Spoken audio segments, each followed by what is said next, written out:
Hi everyone, I'm Lily Rabe. Where do I even start? I'm 31 years old, doing really well in my marketing career, and I thought I had a handle on all my family drama. But everything changed when my little sister Maria started planning her wedding. I was there to help her plan her perfect day, but it became clear that things were going to be more complicated than I expected. The shadow of our dad, John, hung over everything. Ever since his divorce, he hasn't been the same.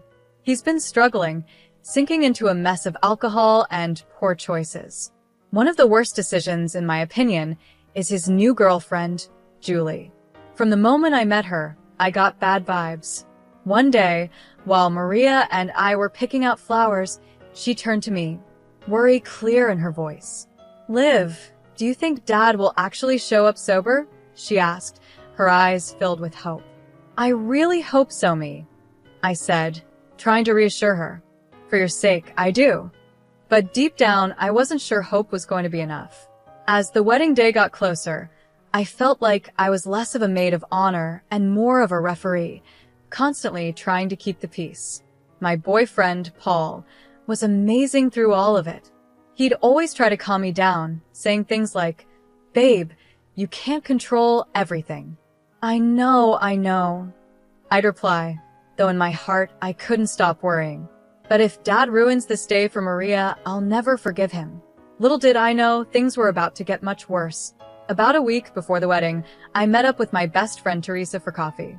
She's always been the voice of reason in my life, and I needed her more than ever. "What's really going on with you and Julie?" she asked, giving me a look that told me she already knew something was off. I lowered my voice, glancing around as if someone could overhear. "There's something not right about her, Teresa." The way she latched onto Dad so quickly, always whispering things to him. And get this, I overheard her talking on the phone about some big score coming up. Teresa's eyes widened. "You think she's scamming him?" "I don't know," I admitted. "But I'm going to find out." That conversation sparked something in me, and I couldn't let it go. I spent late nights scrolling through social media, making quiet phone calls to some of Dad's old friends, trying to put the pieces together. The more I looked, the more I felt like I was uncovering a puzzle that I wasn't sure I wanted to solve. The day before the wedding, Maria and I were at the venue making some last-minute checks when, suddenly, Dad and Julie showed up unannounced. "Daddy," Maria squealed, running over to hug him. I stayed back, watching closely. Julie's eyes were darting around the room, almost like she was checking everything out in a calculating way. Dad, on the other hand, slurred, "My little girl, all grown up," and my heart sank. He was already drunk. "John, darling, let's go check out the bar," Julie said smoothly, giving me a smug glance as they walked away together. I felt a surge of anger rise up in me, but I tried to keep it together for Maria's sake. Maria turned to me, her eyes shimmering with unshed tears. "Liv." I didn't let her finish. I pulled her into a hug, whispering, "Don't worry, sis. Tomorrow is about you and Brian. Nothing's going to ruin it." If only I had known how wrong I was. They say there's always a calm before the storm. Well, our storm was brewing, and it was about to hit with the force of a Category 7 hurricane. As I stood there, holding my baby sister Maria close, I made a silent promise to myself no matter what, I would protect her happiness. At the time, I had no idea that I'd be fighting for much more than just a perfect wedding day. The ceremony itself was beautiful.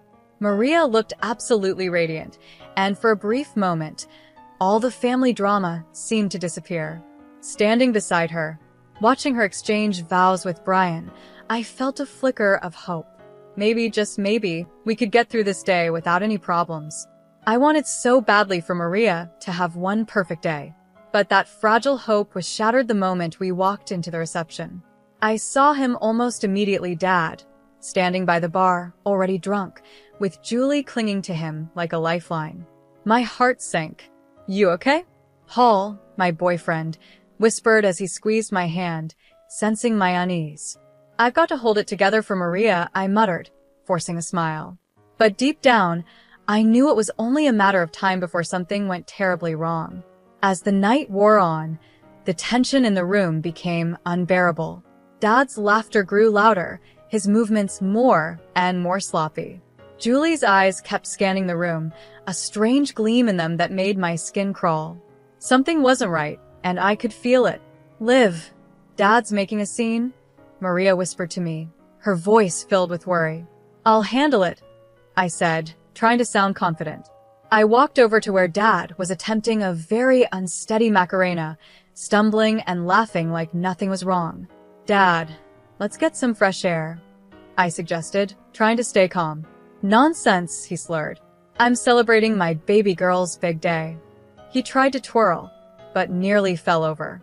Julie appeared at his side, tightening her grip on his arm. Leave him alone, he's having fun, she said sharply. This isn't about fun. It's about showing respect for Maria on her special day, I replied, trying to keep my voice steady. Julie's eyes narrowed as she sneered. You think you're so perfect, don't you? Always trying to control everything. The argument escalated quickly. We moved to a quieter corner of the room, but our voices kept rising with each exchange. You don't know anything about our family. I spat at her, my patience gone. I know one thing, she hissed. Your daddy prefers my company over yours. Something inside me snapped. Is that before or after you drained him of his money, Julie? I shot back, my voice trembling with anger. Her face twisted with rage, and before I could react, she lunged at me, grabbing a knife from a nearby dessert table. For a moment, everything seemed to slow down. I saw the blade glint under the reception lights, heard people screaming, and felt my heart pounding in my chest. All I could think was, I've ruined Maria's wedding. But then, out of nowhere, Paul tackled Julie, sending the knife clattering to the floor. Chaos erupted around us. Guests screamed and scattered, chairs were overturned, and the whole scene became a blur of noise and movement. Through the mayhem, all I could focus on was Maria. How had it come to this? I had promised to protect her happiness, but now, her wedding day was turning into a nightmare. I saw Maria's horrified face as Brian held her back. Security rushed in, quickly restraining Julie as she screamed obscenities at anyone who came near. It was chaos. I stood there, frozen, as the police arrived and led Julie away in handcuffs. In that brief moment, I caught a glimpse of Dad. He looked completely lost and broken. That was when I realized things would never be the same again. The days following the wedding were a blur. Between police reports, interviews, and endless sleepless nights, I felt like I was living in a nightmare. Every little sound made me jump, and the image of Julie lunging at me with that knife replayed in my mind over and over. Paul, my rock through all of this, held me close whenever the nightmares hit. You're safe now, Liv, he whispered, trying to comfort me. But feeling safe seemed impossible. How could I feel safe when my own father's girlfriend had tried to stab me at my sister's wedding? How do you even begin to recover from something like that? Maria, understandably, was a wreck when I visited her about a week after everything had happened. She couldn't even look at me. All those months of planning, she said, her voice heavy with sorrow. And for what? My wedding will always be remembered as the day someone tried to kill my sister. I'm so sorry, I started, guilt weighing heavily on me. She cut me off, shaking her head. I know it's not your fault, Liv. But still, I can't help feeling like our family is cursed or something. While Maria was dealing with her pain, Dad was in complete denial. He called me constantly, leaving voicemails that made my blood boil. Lily, sweetie, let's not blow this out of proportion, he'd say. Julie was just upset. She didn't mean any harm. Hearing him defend her like that, after everything she had done, was infuriating. The final straw came when he showed up at my apartment, reeking of alcohol. I opened the door to find him swaying slightly, his eyes glassy. Dad, you need to leave, I said, trying to keep my voice steady. But Pumpkin, we're family. We need to stick together, he slurred, sounding pitiful. I felt something harden inside me as I looked at him. No, Dad, we're done. I can't do this anymore. The hurt in his eyes almost made me waver. Almost. But as I closed the door, I knew it was the right thing to do. Meanwhile, Teresa, my ever-determined best friend, had started digging into Julie's past. What we uncovered left me speechless. Liv, look at this. Teresa said one night, spreading papers across my coffee table. July's got a record. Assault, fraud, you name it. I scanned the documents, feeling sick to my stomach. How did Dad not know about this? Teresa hesitated, biting her lip. That's the thing, Liv. I think he did. The truth hit me like a ton of bricks.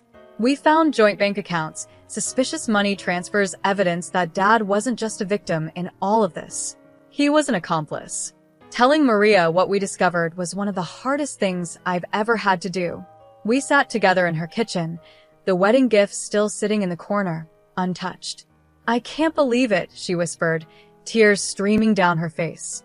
How could he do this to us? I don't even know him anymore. I didn't have an answer for her.